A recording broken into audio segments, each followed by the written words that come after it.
ಸತತ 60 ವರ್ಷಗಳಿಂದ ದ್ರಾವಿಡ ಪಕ್ಷಗಳಾದ ಡಿಎಂಕೆ, ಅಣ್ಣಾ ಡಿಎಂಕೆ ಪಕ್ಷಗಳ ರಾಜಕೀಯದ ಅಂಗಣವಾಗಿದ್ದ ತಮಿಳುನಾಡಿನಲ್ಲಿ ಹೊಸ ನಾಯಕನ ಉದಯವಾಗಿದೆ. ಮುಖ್ಯಮಂತ್ರಿ ಎಂಕೆ ಸ್ಟಾಲಿನ್ ನೇತೃತ್ವದ ಡಿಎಂಕೆ ಸರ್ಕಾರದ ಅಬ್ಬರ, ವಿಪಕ್ಷ ಅಣ್ಣಾ ಡಿಎಂಕೆ ಭಾರೀ ಪ್ರತಿಸ್ಪರ್ಧೆಯನ್ನ ಮೆಟ್ಟಿ ನಿಲ್ಲುವಲ್ಲಿ ಯಶಸ್ವಿಯಾಗಿರುವ ನಟ ಟಿವಿಕೆ ಪಕ್ಷದ ಅಧ್ಯಕ್ಷ ವಿಜಯ್ ತಮ್ಮ ಚೊಚ್ಚಲ ಚುನಾವಣೆಯಲ್ಲೇ ಭರ್ಜರಿ ಗೆಲುವು ಸಾಧಿಸಿ ಅಧಿಕಾರದತ್ತ ಹೆಜ್ಜೆ ಹಾಕಿದ್ದಾರೆ.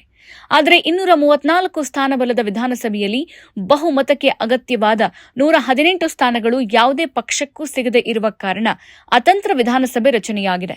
ಆದಾಗ್ಯೂ ಕಾಂಗ್ರೆಸ್ ಹಾಗೂ ಸಣ್ಣ ಪುಟ್ಟ ಪಕ್ಷಗಳ ಜೊತೆ ಅವರು ಸಂಪರ್ಕದಲ್ಲಿದ್ದು ಬಹುಮತಕ್ಕೆ ಯತ್ನ ನಡೆಸಿದ್ದಾರೆ ಅಂತ ಗೊತ್ತಾಗಿದೆ.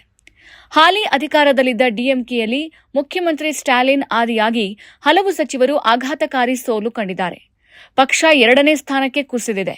ಮತ್ತೊಂದೆಡೆ ಅಧಿಕಾರಕ್ಕೆ ಮರಳುವ ಆಶಯದಲ್ಲಿದ್ದ ಎಡಪ್ಪಾಡಿ ಪಳನಿಸ್ವಾಮಿ ನೇತೃತ್ವದ ಅಣ್ಣಾ ಡಿಎಂಕೆ 3ನೇ ಸ್ಥಾನ ತಲುಪಿದೆ. ಸರ್ಕಾರ ರಚನೆಗಾಗಿ ವಿಜಯ್ ಚುನಾವಣೆ ವೇಳೆ ತಾವು ಬಹುವಾಗಿ ಟೀಕಿಸಿದ ಡಿಎಂಕೆ ಬೆಂಬಲ ಪಡೀತಾರೋ ಅಥವಾ ಸೈದ್ಧಾಂತಿಕವಾಗಿ ಸಾಕಷ್ಟು ಭಿನ್ನಾಭಿಪ್ರಾಯ ಹೊಂದಿರುವ ಬಿಜೆಪಿ ಜೊತೆ ನಂಟು ಹೊಂದಿರುವ ಅಣ್ಣಾ ಡಿಎಂಕೆ ಜೊತೆಗೆ ಮೈತ್ರಿ ಮಾಡಿಕೊಳ್ತಾರೋ ಎಂಬ ಕುತೂಹಲ ಇದೆ.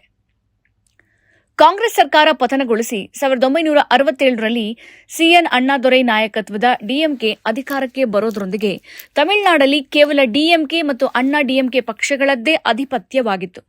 ಉಳಿದ ಪಕ್ಷಗಳಿಗೇನಿದ್ರೂ ಮೈತ್ರಿ ಪಕ್ಷದ ಭಾಗ್ಯವಾಗಿತ್ತು. ಆದರೆ ತಮ್ಮನ್ನ ತಾವು ಮಾಡರ್ನ್ ದ್ರಾವಿಡ ನಾಯಕ ಅಂತ ಬಿಂಬಿಸಿಕೊಂಡು 2 ವರ್ಷಗಳ ಹಿಂದಷ್ಟೇ ರಾಜಕೀಯ ಪಕ್ಷ ಕಟ್ಟಿದ್ದ ವಿಜಯ್ ಯಾರು ಊಹಿಸದ ಸಾಧನೆ ಮಾಡಿ ಎಲ್ಲರನ್ನ ಅಚ್ಚರಿಗೆ ಗುರಿ ಮಾಡಿದ್ದಾರೆ.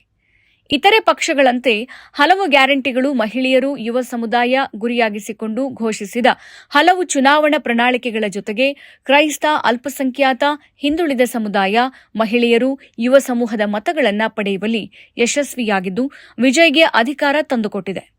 ಇದರ ಜೊತೆಗೆ ಡಿಎಂಕೆ ಮತ್ತು ಅಣ್ಣಾ ಡಿಎಂಕೆ ಹೊರತಾದ ಆದರೆ ಸ್ಥಳೀಯವಾದುದೇ ಆದಂಥ ಪರ್ಯಾಯ ನಾಯಕತ್ವಕ್ಕೆ ಹುಡುಕಾಡ್ತಿದ್ದ ಜನರಿಗೆ ವಿಜಯ್ ಸೂಕ್ತವಾಗಿ ಕಂಡಿದ್ದು ಟಿವಿಕೆಗೆ ಗೆಲುವು ತಂದುಕೊಟ್ಟಿದೆ ಅಂತ ವಿಶ್ಲೇಷಿಸಲಾಗಿದೆ. ಇನ್ನೊಂದೆಡೆ ಕುಟುಂಬ ರಾಜಕಾರಣ, ಭ್ರಷ್ಟಾಚಾರ, ಹೊಸತನವಿಲ್ಲದ ಆಡಳಿತ ವಿರೋಧಿ ಅಲೆಗೆ ಸಿಕ್ಕ ಡಿಎಂಕೆ ಆಘಾತಕಾರಿ ಸೋಲು ಕಂಡಿದೆ. ಬಹುತೇಕ ಸಮೀಕ್ಷೆಗಳು ಮರಳಿ ಡಿಎಂಕೆ ಗೆಲುವಿನ ಸುಳಿವು ನೀಡಿದ್ದ ಕಾರಣ ಪಕ್ಷ ಸಂಭ್ರಮಾಚರಣೆಗೂ ಸಿದ್ಧತೆ ಮಾಡಿಕೊಂಡಿತ್ತು. ಆದರೆ ಸೋಮವಾರ ಬೆಳಗ್ಗೆ ಕೆಲ ಹೊತ್ತು ಮತ ಎಣಿಕೆ ವೇಳೆ ಮುನ್ನಡೆ ಸಾಧಿಸಿದ್ದು ಬಿಟ್ಟರೆ ಮತ್ತೆ ಕಂಡಿದ್ದು ವಿಜಯ್ ನಾಗಾಲೋಟ. ಅದನ್ನು ಕಟ್ಟಿ ಹಾಕೋಕೆ ಡಿಎಂಕೆ ಪೂರ್ಣ ವಿಫಲವಾಯಿತು. ಇನ್ನೊಂದೆಡೆ ಡಿಎಂಕೆಗೆ ಪರ್ಯಾಯವೆಂದೇ ಬಿಂಬಿತ ಅಣ್ಣಾ ಡಿಎಂಕೆ ತನ್ನ ಆಂತರಿಕ ಬಿಕ್ಕಟ್ಟು, ಪ್ರಭಾವಿ ನಾಯಕತ್ವದ ಕೊರತೆ ಮತ್ತು ವಿಜಯ್ರ ಅಲೆಯ ಅಬ್ಬರಕ್ಕೆ ಸಿಕ್ಕಿ 3ನೇ ಸ್ಥಾನಕ್ಕೆ ತೃಪ್ತಿ ಪಡಬೇಕಾಗಿ ಬಂತು. 3 ಪಕ್ಷಗಳು ಭರ್ಜರಿ ಗ್ಯಾರಂಟಿ ಘೋಷಣೆ ಮೂಲಕ ಜನರ ಗಮನ ಸೆಳೆಯುವ ಯತ್ನ ಮಾಡಿದ್ದುವಾದರೂ ಪರ್ಯಾಯ, ಹೊಸತನ, ಜನನಾಯಕತ್ವದ ಹುಡುಕಾಟ ವಿಜಯ್ ಅವರಿಗೆ ಜಯದ ಮಾಲೆ ಹಾಕಿದೆ. ಸ್ಥಾಪನೆಯಾದ 2 ವರ್ಷಗಳಲ್ಲಿ ನಟ ವಿಜಯ್ ಅವರ ಟಿವಿಕೆ ಆಡಳಿತಾರೂಢ ಡಿಎಂಕೆಯನ್ನು ಧೂಳೀಪಟ ಮಾಡಿದೆ. ಈ ಮೂಲಕ ಚುನಾವಣೆಗೆ ಸ್ಪರ್ಧಿಸಿದ ಮೊದಲ ಬಾರಿಗೆ ವಿಜಯ್ ತಮಿಳುನಾಡಿನ ಮುಖ್ಯಮಂತ್ರಿಯಾಗುವತ್ತ ದಾಪುಗಾಲು ಇಟ್ಟಿದ್ದಾರೆ. ರಾಜ್ಯದಲ್ಲಿ ಸ್ಪಷ್ಟ ಬಹುಮತಕ್ಕೆ 118 ಸ್ಥಾನಗಳು ಬೇಕು. ಟಿವಿಕೆ ಇದಕ್ಕೆ ಹತ್ರದಲ್ಲಿದೆ. ಕಾಂಗ್ರೆಸ್ ಪಕ್ಷ ಹಾಗೂ ಇತರೆ ಸಣ್ಣ ಪುಟ್ಟ ಪಕ್ಷಗಳ ಜೊತೆ ಅವರು ಸಂಪರ್ಕದಲ್ಲಿದ್ದಾರೆ ಎನ್ನಲಾಗಿದೆ.